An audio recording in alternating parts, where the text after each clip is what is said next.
Hello everyone, I am मोहित भाटिया। और बच्चों, आज हम लोग क्लास 10 के चैप्टर नंबर 1 मतलब फोर्स के लास्ट डिस्कशन सेशन पर आ गए हैं।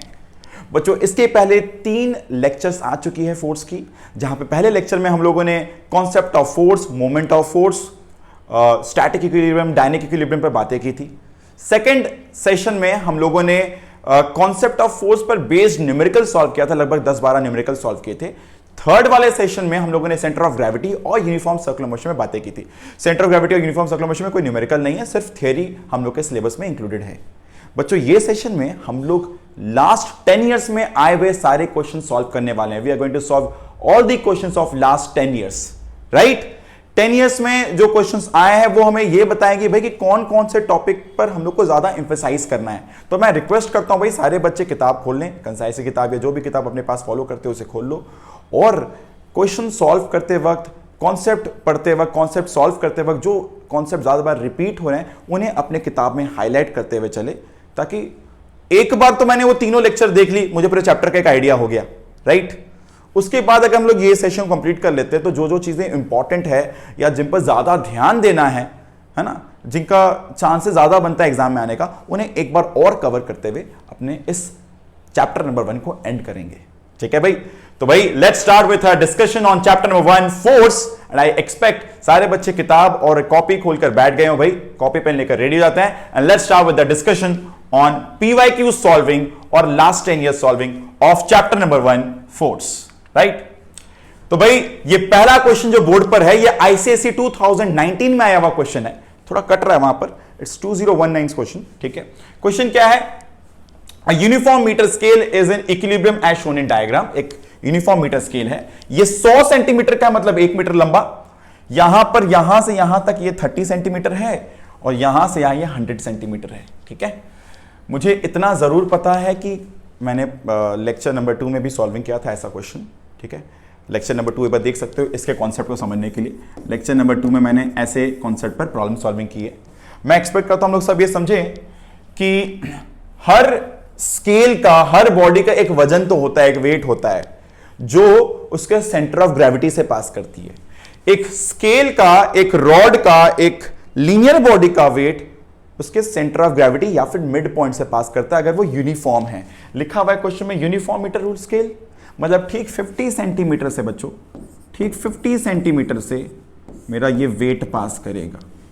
ठीक 50 सेंटीमीटर से ये वेट पास करेगा। ठीक है, राइट। और बोला गया है a uniform metre scale is in equilibrium. Equilibrium का मतलब क्या होता है बच्चों? इक्विलिब्रियम का मतलब होता है ना बॉडी ऐसे घूमेगा ना बॉडी ऐसे घूमेगा, बॉडी बैलेंस में है। तो इक्विलिब्रियम का मतलब होता है by principle of moments, by principle of moments, by principle of moments हम लोग लिख सकते हैं कि ये दूरी कितनी है 20 सेंटीमीटर, और ये दूरी कितनी है बच्चों? ये 5 है, अगर तो ये दूरी कितनी है 25 सेंटीमीटर, है ना। अगर ये 0, ये 5 सेंटीमीटर मार्क है और ये 30 सेंटीमीटर मार्क है, तो इस पॉइंट के अबाउट ही चीज घूमेगी। तो ये दूरी कितनी हो गई? 30 - 5 25, और 50 - 30 20। तो भाई मोमेंट का फॉर्मूला था, ये मोमेंट है कैसा? क्लॉकवाइज। तो लिखेंगे weight into 20 is equals to 40 into 5 25। ठीक है भैया, ये अगर सेंटीमीटर में, ये भी सेंटीमीटर में, सेंटीमीटर सेंटीमीटर कैंसिल हो जाएगा। 40 GF into 25 is equals to weight into 20। तो भाई वेट इज इक्वल्स टू, ये 0 0 कैंसिल, ये 2 2 इधर बचेगा, 50 GF इज द आंसर। ठीक है, 50 GF इज द आंसर। ठीक है, Which of the, so calculate the weight, तो weight calculate हो गया। Which of the following option is correct to keep the ruler in equilibrium? इनमें से कौन सा ऑप्शन करेक्ट होगा रूलर को इक्विलिब्रियम में रखने के लिए? When 40 gram force weight is shifted to the 0 centimetre mark. अगर हम लोग इसे इधर शिफ्ट कर दें बच्चों, तो इसका मतलब हुआ एंटी क्लॉकवाइज मूवमेंट बढ़ जाएगा, राइट। अगर हम इस 40 GF को इधर शिफ्ट कर दें तो मेरा एंटी क्लॉकवाइज मूवमेंट क्या होगा? और तगड़ा हो जाएगा और बड़ा हो जाएगा। यस और नो? तो अगर एंटी क्लॉकवाइज मोमेंट बच्चों बढ़ जाता है, बात समझो, अगर मैं इसे इधर शिफ्ट करता हूं तो मेरा एंटी क्लॉकवाइज मोमेंट बढ़ेगा। क्यों बढ़ेगा? क्योंकि तुम्हारा ये डिस्टेंस बड़ा हो गया। मोमेंट ऑफ फोर्स का फॉर्मूला है फोर्स इंटू डिस्टेंस, है ना, force into distance, force into distance. तो अगर डिस्टेंस बड़ा हो गया तो मोमेंट ऑफ फोर्स बड़ा हुआ, है ना, एंटी क्लॉकवाइज वाला, एंटी क्लॉकवाइज वाला। तो बैलेंस करने के लिए क्या करना पड़ेगा? क्लॉकवाइज वाला मोमेंट भी बढ़ाना पड़ेगा। सब लोग साथ साथ ट्राई करते चले भाई, सब लोग साथ साथ ट्राई करते चलो, सब लोग साथ साथ ट्राई करें। तो क्या होगा भाई? F is shifted towards 0 centimetre और F is shifted towards 100 centimetre. F को इधर शिफ्ट करना होगा कि इधर शिफ्ट करना होगा ताकि बैलेंस्ड रहे। मुझे पता है वेट तो 50 सेंटीमीटर से ही पास करेगा, ठीक। अगर मेरा 40 GF इधर चला गया तो ऑब्वियसली ये मोमेंट बड़ा हो गया। अब इसे छोटा कैसे करेंगे बच्चों? अगर इसको भी हल्का इधर शिफ्ट करें, हल्का इधर शिफ्ट करेंगे ताकि सच दैट ये वाला मोमेंट वापस इसके बराबर हो जाए। बिकॉज जब ये F इधर शिफ्ट करेगा, जब F इधर शिफ्ट करेगा तो ये डिस्टेंस बड़ा होगा, तो ये मोमेंट बड़ा होगा और ये मोमेंट छोटा होगा।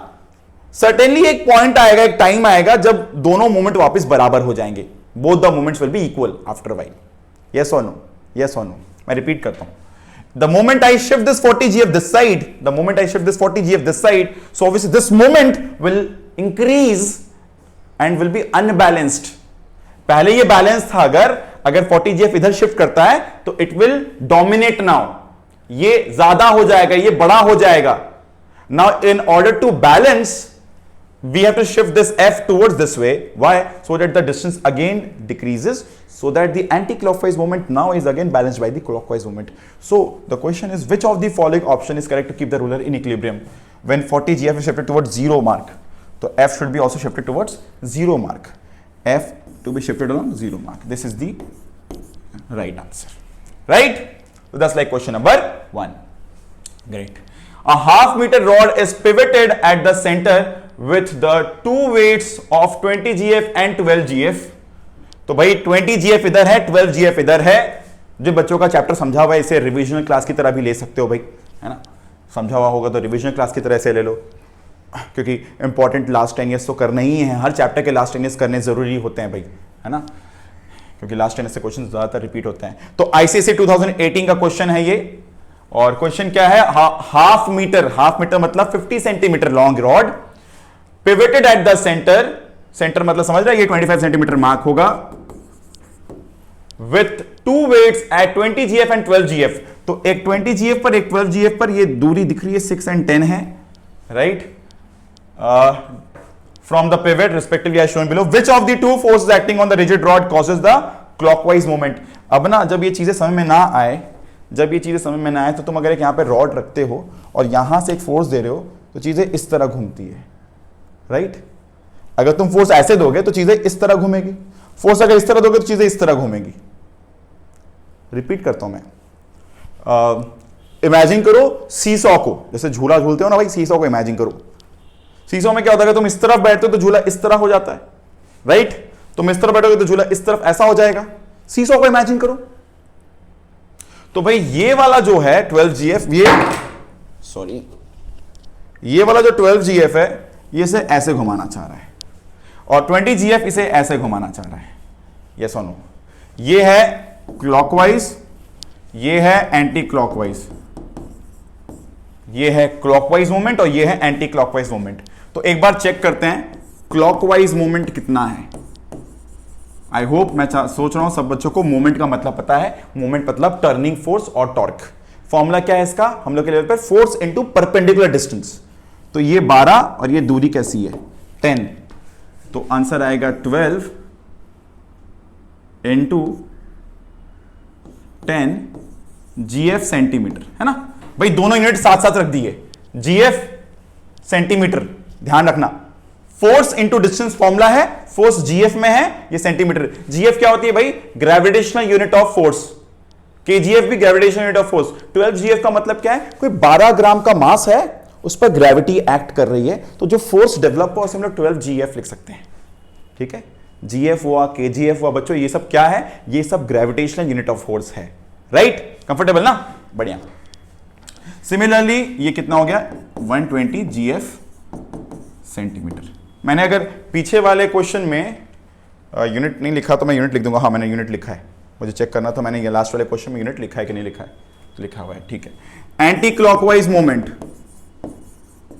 एंटी क्लॉकवाइज मोमेंट क्या है भाई, ये कितनी है, ये इसे ऐसे घुमाना चाहेगी, है ना, सीसॉ में ऐसे क्लॉकवाइज समझते हैं ना, घड़ी जिस तरह घूमती है वो होता है क्लॉकवाइज, घड़ी के उल्टे सेंस को कहते हैं एंटी क्लॉकवाइज, ठीक है ना। फोर्स इंटू डिस्टेंस मोमेंट का फॉर्मूला है, यही एक फॉर्मूला ले दे के जिस पर न्यूमेरिकल ज्यादा दिखने वाला है ना, बाकी के पे तो न्यूमेरिकल है नहीं हम लोग के सिलेबस में। तो 20 इंटू 6, तो 20 into 6 this is 120 GF centimetre,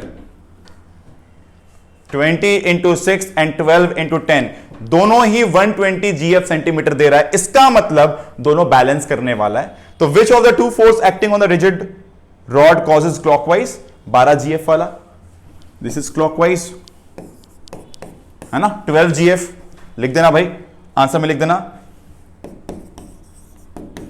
12 GF force acting on the rigid rod causes the clockwise movement, लिख दो कॉपी में, 12 GF force acting on the rod, rigid rod causes the clockwise movement, right. और pivot तुम्हारा यहीं पर लगा हुआ है ना, अगर तो क्या हो रहा है, इसी पॉइंट से वेट भी पास कर रही है और यहीं पिवट लगा हुआ है, जिसके वजह से इस वेट के कारण कोई मोमेंट ऑफ फोर्स डेवलप नहीं होगा। मेरी ये बात अगर क्लियर ना हो, मैंने पहले भी बताया lecture number 2 of the chapter, जो बच्चे नहीं देखे हो जाके प्लेलिस्ट देख सकते हैं। मैंने बोला है जनरली क्या होता है, अगर हम लोग यहां से बैलेंस करते हैं कोई चीज को, तो होता क्या, यहीं से वेट पास कर रहा है और यहीं पिवट दे देंगे तो मोमेंट ऑफ फोर्स जीरो हो जाएगा। सेंटर ऑफ ग्रेविटी का डेफिनेशन भी तो ऐसा ही था, लास्ट सेक्शन में क्या बताया था, सेंटर ऑफ ग्रेविटी एक ऐसा पॉइंट है जहां पे अगर तुम लोग बैलेंस करना चाहोगे जिस पॉइंट के अबाउट, उस पॉइंट के अबाउट नेट मोमेंट जीरो हो जाएगा, राइट। एक्चुअली इसी पॉइंट से वेट पास करता है और यहीं अगर हम लोग फलक्रम लगा दें तो उस वेट की वजह से कोई मोमेंट डेवलप नहीं होगा, because weight into distance zero है, मोमेंट जीरो रहेगा, ठीक है। तो खाली इसके और इसके वजह से हुआ, ये क्लॉकवाइज ये एंटी क्लॉकवाइज, और दोनों बराबर है, मतलब बैलेंस रहेगा रॉड। तो is the rod in equilibrium, yes the rod is in equilibrium, why, because clockwise moment is equals to anti clockwise moment. कोई बोलता व्हाई, तो सिंस, तो ये क्या है, बाय प्रिंसिपल ऑफ मोमेंट्स, एकदम प्यार से ये जरूर रीजन लिखना, ये कौन है, बाय प्रिंसिपल ऑफ मोमेंट्स। क्या है principal of moments, by principle of moments, if clockwise moment is equals to anti-clockwise moment, then the rod is said to be in equilibrium. By principle of moments, if clockwise moment is equals to anti-clockwise moment, then the rod is said to be in equilibrium, right? Great. The direction of 20 GF force is reversed. मैंने 20 GF force का direction ऊपर की तरफ अगर कर दिया, is reversed. What is the magnitude of the resultant moment of the force on the rod? Let's just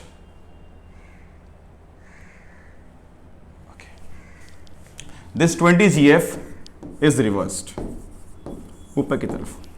क्या है क्वेश्चन, देखो ये तो पार्ट सही है ना, यस मैंने बताया बाय प्रिंसिपल ऑफ मोमेंट्स। ये कौन सा है, 12 GF वाला। ये 3 मार्क्स का क्वेश्चन है, एक मार्क्स का है, ज्यादा एक्सप्लेन करने की जरूरत नहीं है, 3 मार्क्स क्वेश्चन में आता है। The direction of 20 GF force is reversed, ऊपर की तरफ। What is the magnitude of the resultant moment, तो भाई ये इधर की तरफ दे रहा था और ये भी धक्का को ऊपर दे रहा है, तो ये भी इस तरफ ही मोमेंट दे रहा है। समझ आ रहा है कि नहीं आ रहा है, फोर्स इंटू डिस्टेंस, ये इस तरह घुमाना चाह रहा है, और फोर्स इंटू डिस्टेंस, ये भी से इस तरह घुमाना चाह रहा है। तो लिखेंगे, मुझे पता है moment due to this was 120 GF centimeter, again 20 into 6 is again 120 GF centimeter, और इस बार दोनों का सेंस सेम है, तो नेट क्या होगा, नेट होगा क्लॉकवाइज मोमेंट, बिकॉज दोनों का सेंस सेम है, both have the same sense. So 120 plus 120, answer will be 240 GF centimeter. Yes or no?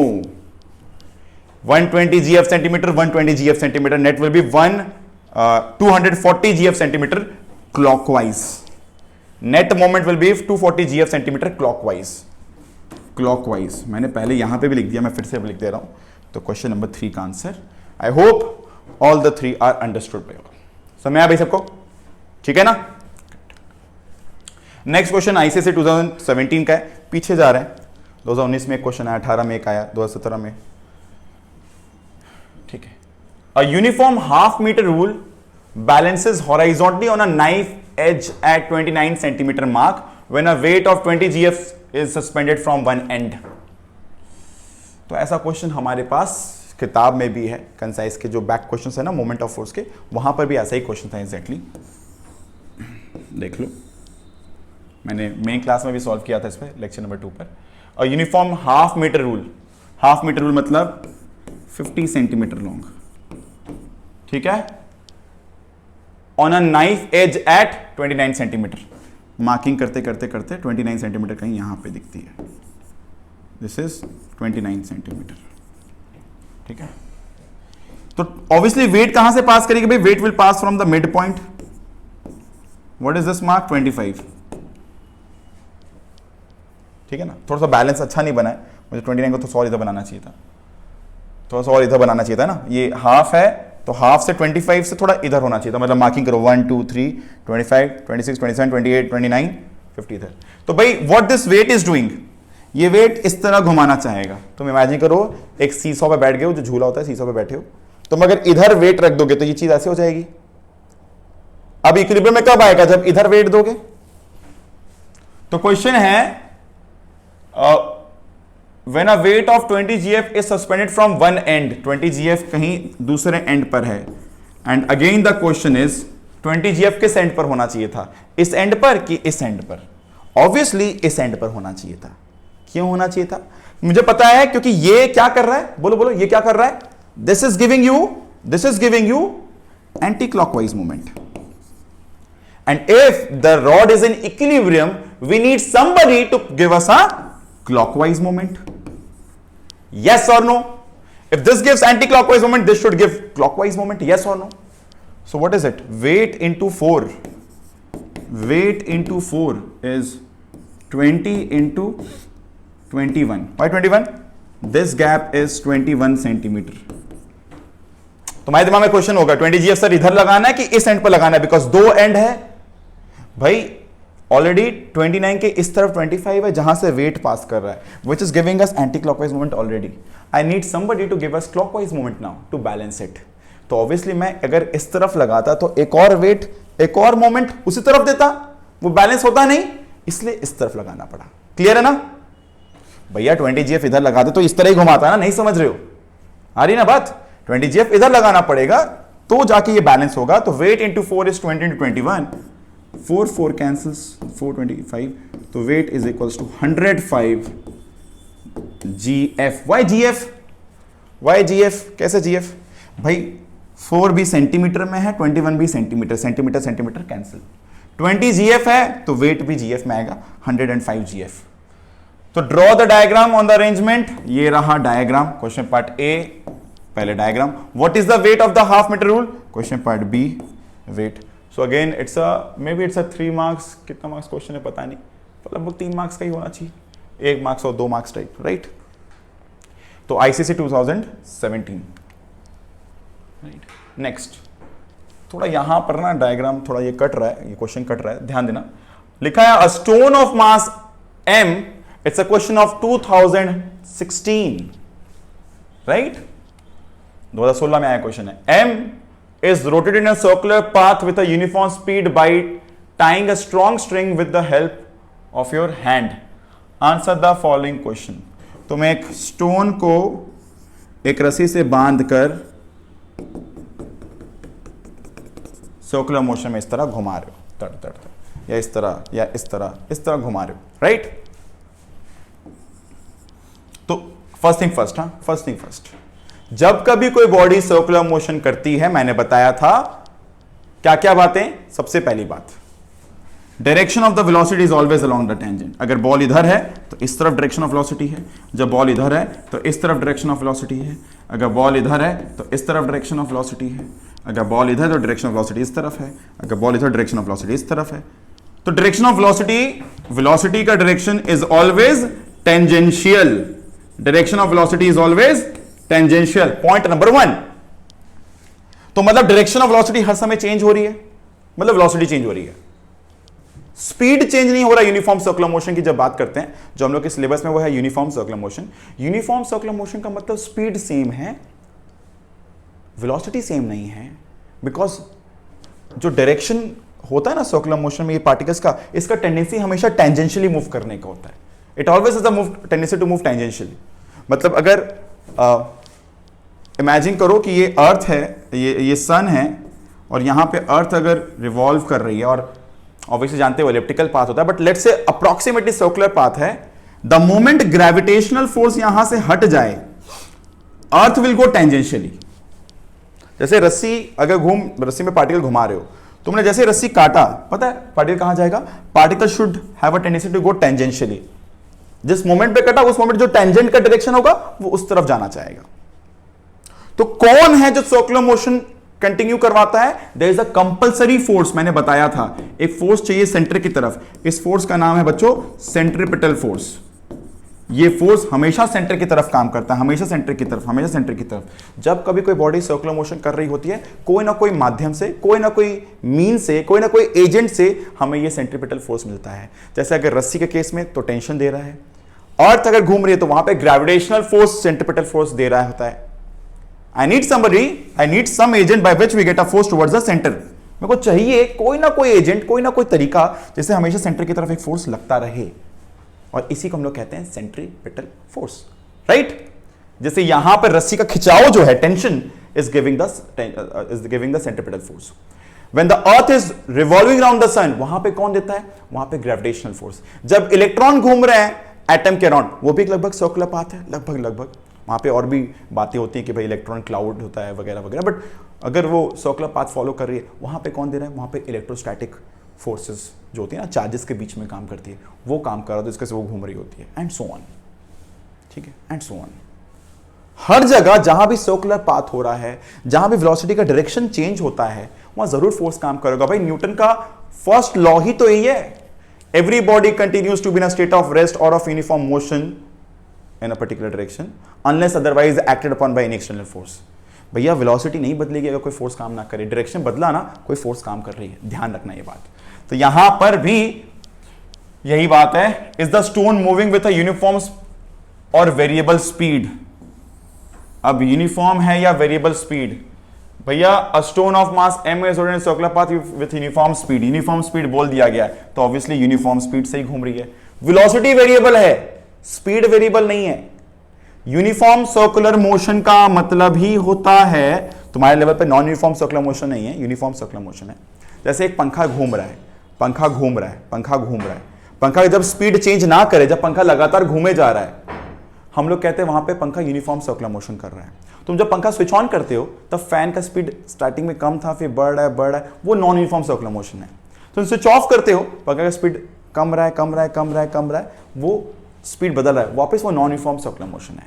Just घूमने का स्पीड नहीं बदल रहा है, मतलब यूनिफॉर्म सर्कुलर मोशन है। तो बोला गया स्पीड अगर यूनिफॉर्म है बच्चों, इसका मतलब ऑब्वियसली स्पीड यूनिफॉर्म ही है। तो ये क्या मतलब है इस क्वेश्चन का? यूनिफॉर्म इधर भी लिख दिया तो ऑब्वियसली यूनिफॉर्म स्पीड ही रहेगा। तो पार्ट ए का आंसर क्या रहेगा भाई? Uniform speed, right. Now is the stone moving with uniform acceleration? No, क्योंकि फोर्स हर समय डायरेक्शन चेंज कर रहा है। क्यों डायरेक्शन चेंज कर रहा है? भैया वेलोसिटी कभी इधर है तो कभी इधर है, कभी इधर है। डायरेक्शन ऑफ फोर्स हमेशा सेंटर की तरफ है, पर कभी डायरेक्शन इस तरफ है, कभी इस तरफ, कभी इस तरफ। भैया फोर्स जिस तरफ उसी तरफ एक्सेलरेशन। मैंने बताया था सेंट्रीपिटल फोर्स का फॉर्मूला याद भी कर सकते हो, mv²/r, जहां पे r है रेडियस, m है मास, v है speed, so mv²/r is the force. तो what is the acceleration? v²/r। ये हो गया मैग्नीट्यूड ऑफ फोर्स और ये हो गया मैग्नीट्यूड ऑफ एक्सेलरेशन। कौन सा फोर्स है भाई? ये सेंट्रीपिटल फोर्स है। मतलब मैं कहता हूं सेंट्रीपिटल फोर्स जो होता है ना, वो डिपेंड करता है कितना हाई स्पीड से वो बॉडी मूव कर रही है, कितना बड़ा मास है। जैसे अगर बात करें अर्थ के लिए, तो अर्थ अगर घूम रहा है सेंट्रीपिटल सर्कुलर मोशन में, तो मेरे को उसके स्पीड अनुसार, उसके मास अनुसार और उसके रेडियस अनुसार इतना बड़ा कम से कम सेंट्रीपिटल फोर्स चाहिए, तभी वो सर्कुलर पाथ मेंटेन कर पाएगा, अदरवाइज वो स्किड करके निकल जाएगा। जैसे एक गाड़ी टर्न जब ले रही होती है तो वो ट्राई करती है कम स्पीड में टर्न करे। क्यों? ताकि स्पीड कम रहे तो कम चांस है स्किड करने का, बिकॉज वहां पर सेंट्रीपिटल फोर्स कौन देता है? फ्रिक्शन। और तुम थार से चला दोगे बहुत हाई स्पीड में, हो सकता तुम्हारा गाड़ी को उतना फ्रिक्शन नहीं मिला तो वो स्किड कर जाएगा। चलो उस पर अभी नहीं जाएंगे भाई, पर ये बात तो क्लियर है ना, डायरेक्शन ऑफ फोर्स हमेशा चेंज हो रहा है, मुद्दे पर रहता है, डायरेक्शन ऑफ फोर्स चेंज हो रहा है। फोर्स का डायरेक्शन चेंज मतलब एक्सेलरेशन का डायरेक्शन चेंज, मतलब एक्सेलरेशन वेरिएबल है। याद रखो, फोर्स, एक्सेलरेशन, वेलोसिटी, ये सारे वेक्टर क्वांटिटीज हैं। ऐसे क्वांटिटी जिनको बताते वक्त हमें वैल्यू के साथ साथ डायरेक्शन भी बताना पड़ता है। यहां डायरेक्शन चेंज हो रही है, मतलब एक्सेलरेशन चेंज हो रही है। In which direction does the acceleration act? Towards the centre always. इतने वैल्यू से देखो mv square by R by M कर देंगे, v स्क्वायर बाई आर, है ना, फोर्स बाई मास एक्सेलरेशन होता है। ये फॉर्मूला मैंने फोर्स बताते हुए बताया था, सर्कुलर मोशन बताते हुए बताया था। मैं एक्सपेक्ट करता हूं सबको ये पता हो कि सेंट्रीपिटल फोर्स का ये फॉर्मूला है। दो इस फॉर्मूला पर बेस्ड न्यूमेरिकल हम लोग के सिलेबस में नहीं है, बट ये जान के रखो, कॉन्सेप्चुअली तुम समझ पाओगे कि सर्कुलर मोशन करते वक्त या फिर जब कोई गाड़ी टर्न लेती है तो क्यों अपना स्पीड कमा देती है, क्यों स्लो स्पीड में टर्न करती है, एंड सो ऑन। बात करेंगे इस पर और भी हायर साइंस में, और बात करेंगे, मैं डिटेल पर नहीं जा रहा हूं अभी, ठीक है ना।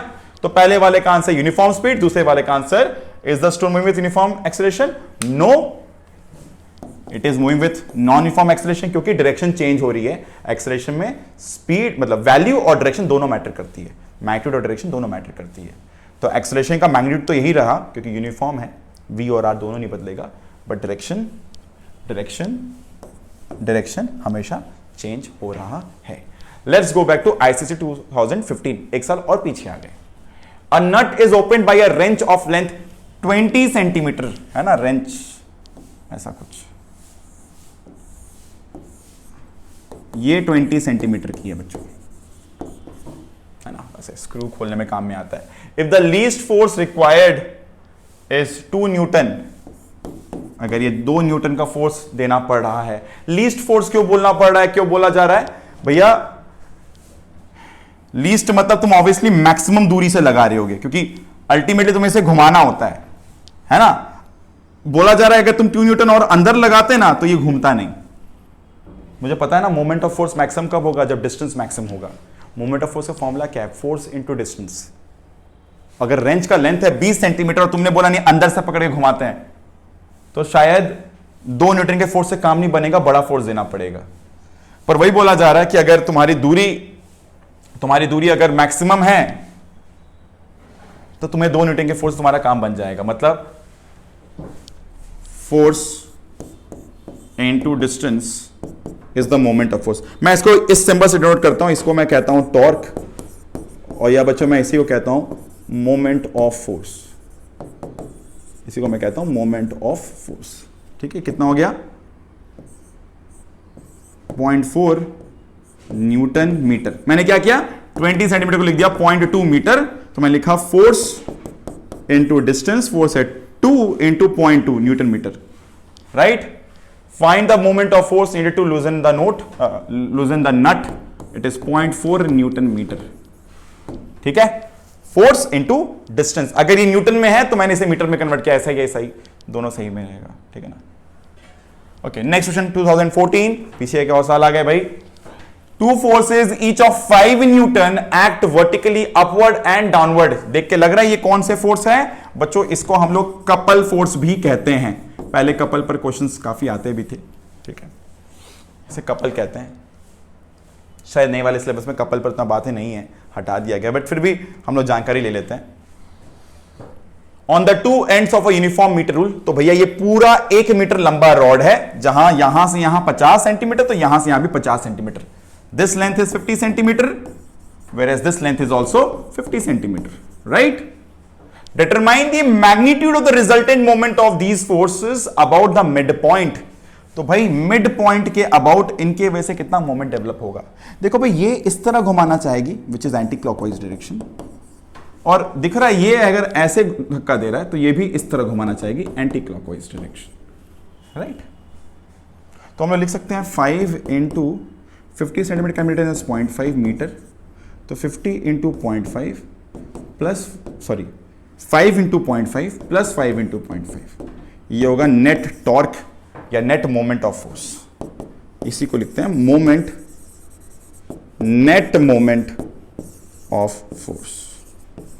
भाई आराम से लिखना होगा एग्जाम में जब क्वेश्चन आए कि भाई अच्छा this length is 50 centimetre, this length is 50 centimetre, we can write this as 0.5 metre. Now this is also supporting as anti-clockwise, this is also supporting anti-clockwise moment. आराम से लिखो 2.5 plus 2.5, right, which is 5 newton metre, right? ये answer होगा। और ये तो समय आया ना कि भाई 5 ऐसे और 5 ऐसे, तो अलग अलग करके फोर्स इनटू डिस्टेंस। अगर सेम सेंस में रहेगा तो प्लस होता है। ऑपोजिट सेंस में जब होता है बच्चों, कोई मान लो एंटी क्लॉकवाइज और कोई क्लॉकवाइज होता, तो पहला वाला माइनस दूसरा वाला होता, अगर सिस्टम इक्विलिब्रियम में होता इक्वल टू 0 लिख देते, और अगर इक्विलिब्रियम में नहीं होता तो पहला वाला माइनस दूसरा वाला, वही मेरा नेट मोमेंट बनता है ना। यहां पे सेम सेंस है, ये भी एंटी क्लॉकवाइज, ये भी एंटी क्लॉकवाइज, इसलिए प्लस हो गया, राइट, सेम सेंस।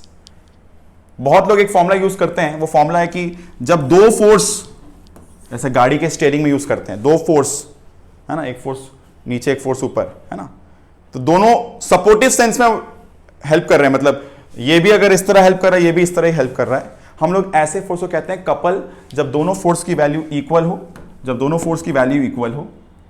है ना। तो what is the distance between them? 1 metre.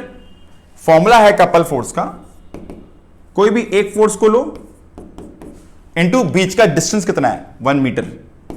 तो ये आंसर हो जाएगा सीधा, ये आंसर हो जाता सीधा, ये हो जाता 5 न्यूटन मीटर। कैसे? कोई भी एक फोर्स लेंगे और बीच की दूरी, आपसी दूरी 1 मीटर ना, 1 मीटर। ये एक फॉर्मूला है कपल फोर्स के लिए, ट्रू है। कपल फोर्स पता है क्या होता है? दोनों फोर्सेस की वैल्यू इक्वल है, दोनों फोर्सेस की वैल्यू इक्वल है और सेम सेंस में है, मतलब ये अगर ऐसे तो ये भी ऐसे ही, दोनों एंटी क्लॉकवाइज सपोर्ट कर रहा है। तो कोई भी एक फोर्स की वैल्यू लो, दो में से एक फोर्स की value low and into the distance between them. तो ये भी एक और तरीका हो गया, shorter way.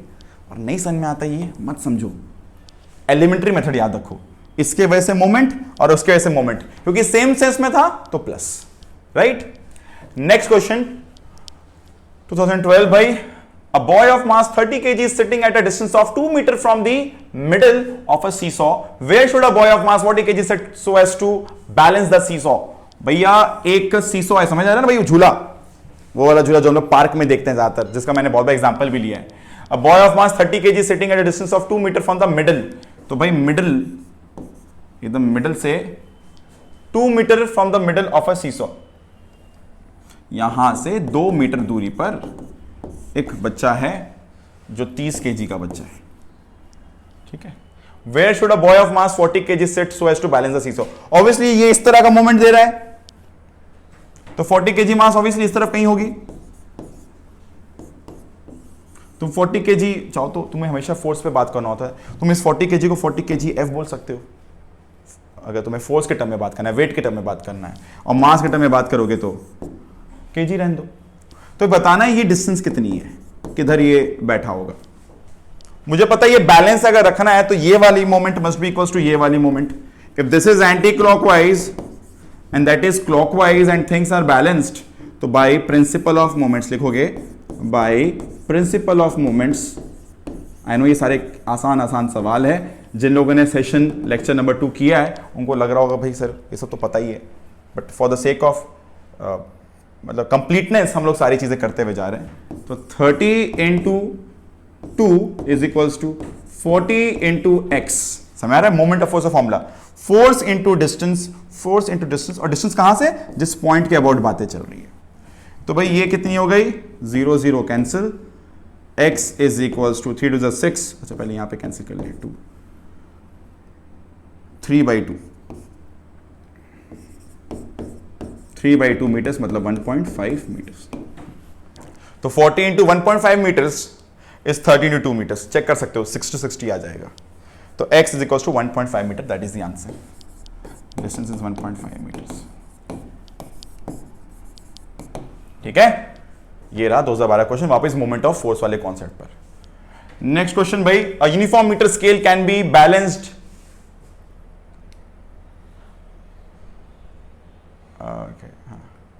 A uniform meter scale can be balanced at the 70 centimeter mark. मेरे से 2013 क्वेश्चन मिस हो गया था, वो आगे है। हाँ, at the 70 centimeter mark when a mass of 0.05 kg is hung from the 94 centimeter mark, draw a diagram of the arrangement. तो uniform metre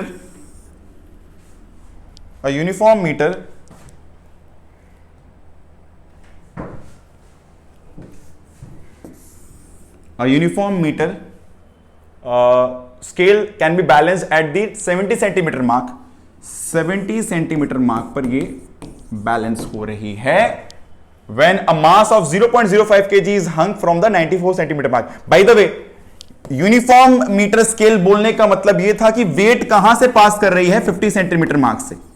wait will pass from 50 centimetre mark, yes और no. Weight will pass from 50 centimetre mark, yes और no. Uniform है ना, uniform मतलब uniformly distributed mass है, तो weight will act from the mid point. Weight कहां से पास करेगी? मिड पॉइंट से पास करेगी, right. A mass of 0.05 kg is hung from the 94 centimeter mark. So 94 centimeter mark is somewhere here, right? So there from 0.05 kg is hung. So 0.05 kg मैंने wait क्यों लिख दिया? माफ करो, sorry. 0.05, right? Is the diagram okay? It's all in all 1 meter long, मतलब 100 centimeters. It is balanced about 70 centimetre mark, है ना. Balanced at the 70 centimetre mark. Please note this, ठीक है. डायग्राम तो 0 1 2 3 करते 50 पर 50 से वेट विल पास, 94 से 0.05 kg is hung so that things are balanced. This will give a moment like this, it will give a moment like that, anti clockwise, clockwise, है ना, घड़ी के उल्टे में, घड़ी के लॉन्ग में. तो कैसे लिखेंगे? लिखेंगे 0.05 into what is this gap? 94 minus 70, 24 is equals to weight into 20, right? So weight is 24 into 0.05 by 20. Is that okay to all? Is that okay to all? ठीक है. तो weight into 20, 0.05 into 24. तो भाई सॉल्व करना होगा इसे. यहां से डेसिमल हटाएंगे, नीचे 100 लगाएंगे और इधर 6, इधर 5 कैंसिल. ये हो जाएगा weight equals to 0.06 kg, right. 24 4 जा 6 है ना, और यहां पे 24 जा 5 कट गया, 6/100 0.06 kg. Find the mass of the metre scale, वो निकल गया. Part B answered, part A था डायग्राम बन गया, दोनों पार्ट आंसर्ड. ये रहा डायग्राम. 0.05 kg मास है, तुम्हें वेट के टर्म लिखना तो kgf लिख दो, तो ये तुम्हारा वेट भी आएगा 0.06 kgf. वेट अगर आएगा तो वेट आएगा 0.06 kgf अगर वेट की बात होती है. मास ऑफ द स्केल की बात होगी तो 0.06 kg, ठीक है. मास की बात हो रही है यहां पर, तो मास होगी 0.06 kg. कोई बोलता वेट तो 0.06 kgf, यूनिट पर ध्यान देना, ठीक है. 2013 के क्वेश्चन है भाई, where is the centre of gravity of uniform ring situated. मैंने बताया है भाई geometrical centre of the ring, ठीक है. एक मार्क्स का क्वेश्चन ही होगा, geometrical centre of the ring. Question part answer 1, geometrical centre of the ring. Centre of gravity of a uniform ring is situated at the geometrical centre of the ring. Center of gravity of a uniform ring is situated at the geometrical center of the ring. Question number 2 का answer. The position of the center of gravity of a body remains unchanged even when the body is deformed. गलत बात. जब body के shape को change करते हो तो centre of gravity अपनी जगह बदलती है. मैंने थियरी में ही बताया था, ठीक है, मैंने थियरी में बताया था. स्पेशली मैं ये बता दूं, डिफॉर्मेशन का भी टाइप होता है. मैंने अगर कोई भी चीज को खींचा और यूनिफॉर्मली हर तरफ से खींचा, जैसे मैंने इमेजिन करो मम्मी घर पर रोटी बेल रही है, सोचो रोटी बेल रही है ना, तो रोटी का पहले वो जो आटा का वो एक लिया जाता है ना, उसको लोई बोलते हैं हम लोग. तो ये पहले इसका सेंटर ग्रेविटी यहां पर था. अब जब तुम इसको बेल रहे हो तो भाई क्या हो रहा है, ये बड़ा हो रहा है. और अगर यूनिफॉर्मली हर तरफ से स्ट्रेच हो रहा है तो सेंटर ग्रेविटी ठीक यहीं पर रहेगी, ठीक है. इन जनरल पर डिफॉर्मेशन का मतलब होता है शेप चेंज करना, है ना. शेप चेंज करना मतलब मान लो मैंने इसको ऐसे खींचा, इधर की तरफ खींचा, मतलब ये शेप ऐसी हो गई. कुछ भी डिफॉर्म करना मतलब शेप चेंज कर देना, है ना, सर्कल का सर्कल नहीं रहा, तब सेंटर ऑफ ग्रेविटी थोड़ी ना एकदम वहीं पर रहेगी, कहीं ना कहीं आगे पीछे हो जाएगी। State whether the statement is true और फॉल्स, तो अगर सीधा पूछा जाए तो statement is false, because deformation का जनरल मीनिंग होता है पूरा शेप चेंज करना, मतलब सर्कुलर नहीं रहा, कोई भी और शेप पकड़ लिया। किसी दिमाग में अगर ये सवाल आए कि सर ऐसा भी तो सकता है ना कि आटा को लो लिए बेल रहा है, सर्कल का सर्कल है, डिफॉर्मेशन तो हो रहा है, हाँ शेप चेंज नहीं हो रहा है पर ना यहाँ पर, मतलब सर्कल का सर्कल रहा, डायमेंशंस बड़े हो जा रहे हैं, छोटा सर्कल से बड़ा सर्कल हो गया, इसको डिफॉर्मेशन नहीं कहोगे, इसको डिफॉर्मेशन नहीं कहोगे, ठीक है। तो एनीवेज जब कभी डिफॉर्म होता है कोई बॉडी, उसका सेंटर ऑफ ग्रेविटी अपना जगह बदलता है। तो ये जो स्टेटमेंट दिया गया है कि रिमेन्स अनचेंज्ड, ये गलत है, answer will be false, the statement is false. Next question भाई, with reference to the direction of action, how does a centripetal force differ from a centrifugal force during uniform circular motion. मैंने बताया है centripetal force acts towards centre, right, लिख लेना, centripetal force acts towards centre, you may write down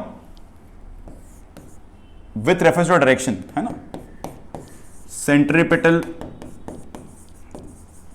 force acts towards centre, और centrifugal force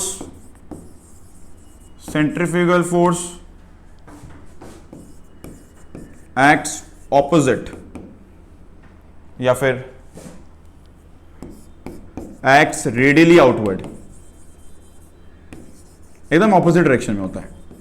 centripetal force अगर अंदर की तरफ है बाबू, सेंट्रीफ्यूगल फोर्स बाहर की तरफ होता है, ठीक है ना, एकदम ऑपोजिट डायरेक्शन है सेंट्रीफ्यूगल का, ये इधर है सेंट्रीफ्यूगल। पर एक बार बता दो भाई, सेंट्रीफ्यूगल फोर्स कोई रियल फोर्स नहीं है, इसी को हम लोग स्यूडो फोर्स भी कहते हैं। स्यूडो मतलब फॉल्स फोर्स। मैंने बताया था अगर हम लोग गाड़ी में टर्न ले रहे होते हैं तो मेरा बॉडी जो होता है ना, जब टर्न लेते हैं ऐसे, मेरा बॉडी बाहर की तरफ गिरता है, जब ऐसे टर्न ले तो मेरा बॉडी बाहर की तरफ गिरता है। ये जो बाहर की तरफ बॉडी इंक्लाइन हुई, इसको भी हम लोग ने नाम दे दिया कि हाँ मेरे पे सेंट्रीफ्यूगल फोर्स लग रहा है। ये तो तुम्हारे इनर्शिया के अगेंस्ट तुम जा रहे हो, बोल के तुम पर ऑपोजिट तरफ तुम इंक्लाइन हो रहे हो। इमेजिन करो, मैंने बताया था एग्जाम्पल वाला लास्ट वाले सेशन में कि जब हम लोग गाड़ी में आगे बढ़ रहे होते हैं और तुम्हारी गाड़ी में ब्रेक लगती है, तुम्हारा बॉडी आगे गिरता है। क्यों? बिकॉज तुम पे ब्रेक लगा, मतलब तुम्हारे बॉडी पे फोर्स लगा पीछे तरफ, पर तुम्हारे बॉडी के अपर पार्ट का टेंडेंसी था आगे जाने का, इसलिए बॉडी आगे इंक्लाइन हुई। अब तुम इसको भी नाम दे दोगे तो दे दो, ठीक है। सेंट्रीफ्यूगल फोर्स कुछ इसी तरह से, मेरा बॉडी जब वो बाहर की तरफ लीन करता है सर्कुलर मोशन की तरफ, उसको हम लोग नाम देते हैं सेंट्रीफ्यूगल फोर्स। हालांकि मैं बाद में चलकर जब 11 में पढ़ते हो मैं फिर से इस चीज़ को बताऊंगा। मैं बताऊंगा सेंट्रीफ्यूगल फोर्स एक गलत एक फोर्स है ही नहीं, बस वो एक फ्रेम डिपेंडेंसी की वजह से जन्मा हुआ एक टर्म है। फ्रेम डिपेंडेंसी का मतलब क्या होता है वो सब पर मैं अभी नहीं जाने वाला। अभी के लिए बस जान के रखो, सेंट्रीफ्यूगल फोर्स कोई रियल फोर्स है ही नहीं, बस हम लोग बोलते हैं मेरी बॉडी बाहर की तरफ जो गिर रही है वो सेंट्रीफ्यूगल फोर्स की वजह से गिर रही है, ऐसा कुछ पर रियल फोर्स नहीं है, ठीक है। तो is the centrifugal force the force of reaction of centripetal? कभी नहीं, ना ना, it's not an action reaction. Centrifugal force real force है ही नहीं, it's not an action reaction pair. मैंने बताया ना, जब मैं गाड़ी में आगे जा रहा था, मेरी गाड़ी में ब्रेक लगी, मैं बॉडी बाहर की तरफ इस तरफ लीन किया, मैं इस तरफ जा रहा था, ब्रेक लगी, मैं बॉडी इस तरफ लीन किया, इस लीनिंग को मैंने नाम दे दिया अगर, तो ये तो रिएक्शन फोर्स नहीं है, ये तो इनर्शिया थी। सर्कुलर टर्न ले रहा था, बॉडी बाहर की तरफ गिर रहा है, ये इनर्शिया था। जिस तरफ फोर्स दे रहा बॉडी उसके ऑपोजिट में जाना चाह रहा है, ये इनर्शिया है। It's not a reaction force. Is centrifugal force the force of reaction? No, by the way it's an unreal force. Compare the magnitude of centripetal and centrifugal, both are equal, दोनों की value same है, mv²/r is to mv²/r, value wise दोनों सेम है, 1:1। मैं बोल रहा हूं एक तरफ की ये कोई रियल फोर्स नहीं है, उसके बाद मैं वैल्यू बता रहा हूं क्या है। सब पर बातें मैं कभी जब 11 पे आओ गया, फिर जब मौका मिलेगा मैं कभी और डिटेल में बताऊंगा। जब कभी सर्कुलर मोशन जब हो रही होती है ना, तो मगर सर्कल के अंदर बैठकर देखोगे, उसे एक्सप्लेन करते वक्त तब तुम बोलते हो हाँ,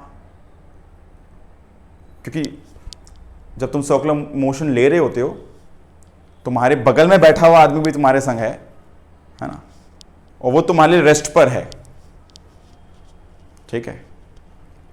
उस समय उस फ्रेम में, उस सर्कल के अंदर घूमते हुए फ्रेम में जब तुम बात करते हो, तब तुम चीजों को एक्सप्लेन करने के लिए तुम सेंट्रीफ्यूगल फोर्स का इस्तेमाल करते हो। जब तुम उस सर्कुलर मोशन में, सर्कल के अंदर, मतलब जो मोशन हो रहा है, तुम उसका पार्ट हो, तब चीजों को एक्सप्लेन करने के लिए तुम सेंट्रीफ्यूगल फोर्स यूज करते हो।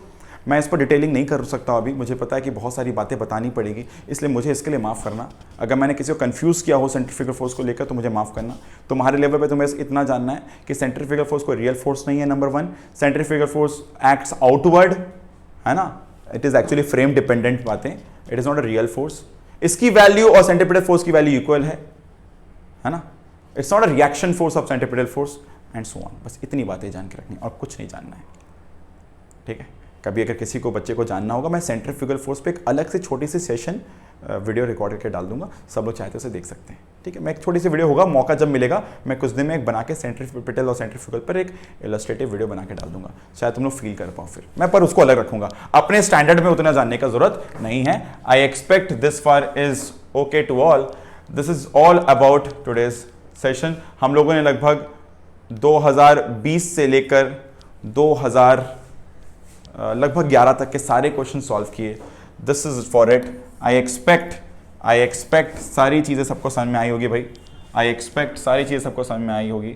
And if there is any problem please do let me know. This much for the day. And ये मेरे पेन को क्या हो गया। This much for the day and thank you for attending the session. मैं expect करता हूं सारी बातें सबको समझ में आई होगी भाई। किसी ने कुछ भी पूछना है, कुछ भी बताना है, कोई भी डाउट है, कमेंट में बता सकते हो। मैं नेक्स्ट सेशन नेक्स्ट चैप्टर के साथ मिलने वाला हूं, chapter number 2 which will be work, energy and power. Please get up yourself और समझो कि भाई जो चीजें बताई जा रही हैं उसे उसी दिन कर लेना है, उसे डिले नहीं करना है, साथ साथ पढ़ते चलो, साथ साथ करते चलो। This much for today. Keep watching, keep learning. Thank you, bye bye, see you all.